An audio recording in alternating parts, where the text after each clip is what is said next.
श्रीमद् भगवत गीता अध्याय 16 दैवासुर सम्पद विभाग योग श्लोक 5 मा भगवान श्री कृष्ण भन्नुहुन्छ, दैवी सम्पद विमोक्षाय निबन्धा यासुरी मता मा शुचः सम्पदम दैवीम अभिजातोसि पाण्डव। दैवी सम्पत्तिले मुक्ति र आसुरी सम्पत्तिले बन्धन गर्छ भनी जानिन्छ। हे पाण्डव, तिमी दैवी सम्पत्ति प्राप्त हो, त्यसकारणले चिन्ता नगर। दैवी सम्पत्तिवाला व्यक्तिको फल के हुन्छ त? यो व्यक्तिले कस्ता कस्ता फल हासिल गर्छ त? दैवी सम्पदवाला व्यक्तिको जीवनमा के जन्मिन्छ? मोक्ष जन्मिन्छ। साना साना दैवी सम्पदहरू जम्मा गर्दै गर्दै गएपछि ती दैवी सम्पत्तिका फूलहरू जम्मा गर्दै गर्दै गएपछि जुन माला बन्छ, हार बन्छ नि, त्यो मोक्ष हो। जीवनको परम स्वतन्त्रता जन्मिन्छ त्यहाँबाट। दैवी सम्पद विमोक्षाय हामी खुसी हुन चाहन्छौँ, हामी शान्त हुन चाहन्छौँ, हामी मुक्त हुन चाहन्छौँ, हामी स्वतन्त्र हुन चाहन्छौँ। तर व्यवहार चाहिँ कस्तो गर्छौँ? आसुरी वृत्ति भएको व्यक्तिको व्यवहार गर्छौँ। त्यसकारणले यदि म मुक्त हुन चाहन्छु, यदि म तनावबाट मुक्त हुन चाहन्छु, क्रोधबाट मुक्त हुन चाहन्छु, चिन्ता डरबाट, यदि म जीवनका दुःखहरूबाट मुक्त हुन चाहन्छु भने यो सूत्र भन्छ कि मैले आसुरी सम्पत्तितिरको यात्रा गर्नुपर्छ। कति स्पष्ट बाटो छ हेर्नुहोस् त। दैवी सम्पद विमोक्षाय, मोक्षको लागि हो। यो जीवन त छ तर म मुक्त छु। यो केले दिन्छ? दैवी सम्पत्तिले दिन्छ। हेर्ने ती दैवी सम्पत्तिका सूची 26 वटा र त्यो पक्षमा काम गर्ने, विवेक जगाउने, विवेक नजागिकन दैवी सम्पत्ति आउँदैन। ध्यान, साधना, तपस्या, भक्ति, श्रद्धा, पूजा, तीर्थ, प्रार्थना, सेवा, यी सबैको लक्ष्य हो कि मेरो जीवनमा विवेक जागोस्। र विवेक जागेपछि त्यो विवेकवती बुद्धिले मलाई दैवी सम्पत्तितिर आफै डोर्याउँछ। होइन भने म आसुरी सम्पत्तिमा खसिरहन्छु। हेर्नुहोस् त, निबन्धा यासुरी मता ले के भन्छ कि आसुरी सम्पत्तिले बन्धन सृजना गर्छ। म कहीँ बाध्यको अनुभव गर्छु। मेरो जीवनमा प्रसन्नता अनुभव गर्दिनँ, स्वतन्त्रता अनुभव गर्दिनँ, खुला सास फेर्न सक्दिनँ। शान्तिको भावभित्र छैन भने नि म बन्धनमा छु भन्ने बुझिन्छ। र बन्धन कसले सृजना गर्छ? अध्यात्मको गहिरो खोज हो यो कि कसैले पनि मेरो लागि बन्धन सृजना गर्न सक्दैन। मेरै आसुरी सम्पत्तिहरूले मेरो लागि बन्धन सृजना गर्छन्। आफैले बनाएको कारागारमा, जेल खानामा सड्छु म। अध्यात्मको लागि बाहिरको कारागार महत्त्वपूर्ण हुँदैन, आफूले बनाएको कारागार महत्त्वपूर्ण हुन्छ। म त्यसैमा सड्छु। यदि म आसुरी सम्पत्तिले युक्त व्यक्ति हुँ भने म जीवनमा जहीँ तहीँ अशान्ति अनुभव गर्छु, झन्झट अनुभव गर्छु, द्वेष अनुभव गर्छु, सम्बन्ध बार बार बिग्रिन्छन्, रिसाउनु पर्ने कारणहरू बार बार भेटिन्छन्। र मलाई के लाग्छ भने आसुरी सम्पत्तिले युक्त व्यक्तिलाई के लाग्छ भने अरू कसैले मेरो बाटोमा व्यवधान गर्यो, मैले मेरो प्रेमीलाई अरू कसैले मन पराइदियो, मेरो प्रेमिकालाई अरू कसैले मन पराइदियो, मेरो सम्पत्तिहरू कसैले लग्यो, मेरो राम्रो कुरालाई अरू कसैले लग्यो भन्ने लाग्छ। तर यो व्यक्तिले के देख्दैन भने आफ्नै आसुरी वृत्तिहरूले यो व्यक्तिलाई बार बार झन्झटमा, बार बार बन्धनमा र बार बार जीवनका दुःखहरूमा धकेलेको छ। कहीँ पनि झन्झट छ, कहीँ पनि दुःख छ भने म भित्र आसुरी वृत्ति जन्मियो कि भनेर आफूलाई हेर्ने हो र आफूले आफूलाई सहयोग गर्ने।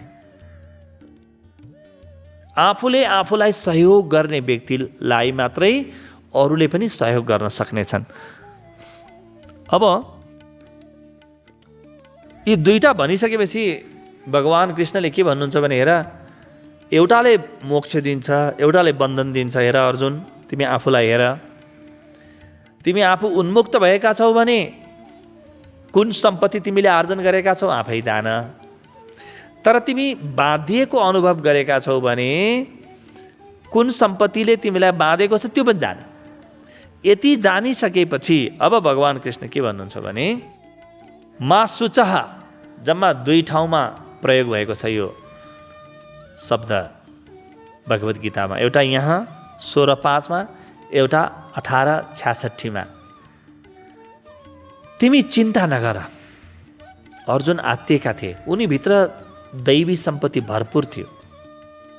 आफ्नो सम्पत्ति चिनेका थिएनन् अर्जुनले र उनी मोहवश आत्तिएका थिए। त्यहाँ आफ्नाहरूसँग लड्नु पर्यो भनेर आत्तिएका थिए, आफ्नाहरूसँग युद्ध गर्नु पर्यो भनेर आत्तिएका थिए। दैवी सम्पत्तिले युक्त व्यक्ति आफ्ना या पराई हेर्दैन, ऊ धर्म मात्र हेर्छ। धर्म हो कि अधर्म हो यो मात्र हेर्छ। मैले गरिरहेको यो कर्म धर्म सङ्गत छ कि छैन त्यो मात्र हेर्छ मात्र। त्यसकारणले महाभारत के हो? धर्मको विज्ञान हो। त्यहाँ मात्र धर्मको खोजी भएको छ। के धर्म हो के अधर्म हो? अधर्म हो आसुरी सम्पत्ति, धर्म हो दैवी सम्पत्ति। अर्जुनलाई भगवान् कृष्णले जब आसुरी सम्पत्तिको विषयमा चर्चा गर्नुभयो त देख्नुभयो कि ओहो यो व्यक्ति त आत्तिन थाल्यो। डराउँछ नि व्यक्ति, आत्मविश्वास क्षीण भएको थियो अर्जुनको। र गुरुको आवश्यकता त्यस कारणले पर्छ। गुरुले तपाईँलाई देखाएर भन्छ कि हेर्नुहोस् त तपाईँभित्र त छ त दैवी सम्पत्ति, सम्झिनुहोस् त, याद गर्नुहोस्। गुरु कल्याण मित्र हो। गुरुले मलाई एक्सरेले देखे चाहिँ देख्छ, सिटी स्क्यानिङ मसिनले देखे चाहिँ देखेको र उसले भनिदिन्छ गुरुले कि हेर तिमीभित्र यो छ त, तिमी किन डराउँछौ? मा शुच, तिमी नडराऊ, तिमी चिन्ता नगर। तिमीभित्र त्यो सम्पत्तिको बल छ। आऊ त्यो सम्पत्तिको बलले, दैवी सम्पत्तिको बलले तिमी आफ्नो जीवन मुक्त बन, तिमी विजेता बन। पहिले आफूलाई जित अनि बल्ल युद्ध जित्ने कि नजित्ने त्यो पछिको कुरा हो। युद्धमा युद्ध गर्ने हो, त्यहाँ जित्ने नजित्ने भन्ने हुँदैन। कर्म मात्रै, कर्मफल आफ्नो हातमा हुँदैन। युद्ध गर्ने कि नगर्ने आफ्नो हातमा हुन्छ, तर युद्ध गरे बापत मैले जित्ने कि हार्ने आफ्नो हातमा हुँदैन। तर यहाँ दैवी सम्पत्तिमा म जाने कि आसुरी सम्पत्तिमा म जाने त त्यो मेरो हातमा हुन्छ। अर्जुनलाई भन्दै हुनुहुन्छ कि तिमीसँग दैवी सम्पत्तिको पुँजी छ, तिमीसँग छ, आऊ मसँग यात्रा गर, चिन्ता नगर। यो दैवी सम्पत्तिको पुँजी लिएर तिमी अगाडि बढ, तिमी चिन्ता नगर। र अभिजातोसी पाण्डव, तिमी त दैवी सम्पत्तिहरूको मूल पुँजीबाट जन्मिएका जस्ता छौ। त्यसलाई सम्झ। यहाँनिर एउटा महत्त्वपूर्ण कुरा बुझ्नुपर्ने हुन्छ। हामी ध्यान लागोस् भन्ने चाहन्छौँ, भक्ति लागोस् भन्ने चाहन्छौँ, शान्ति आओस्, आनन्द आओस् भन्ने चाहन्छौँ, तर मभित्र दैवी सम्पत्ति छ कि छैन हेर्दैनौँ।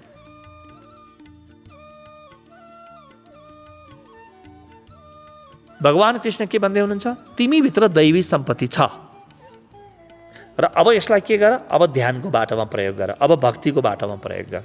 पहिले दैवी सम्पत्ति आर्जन गर।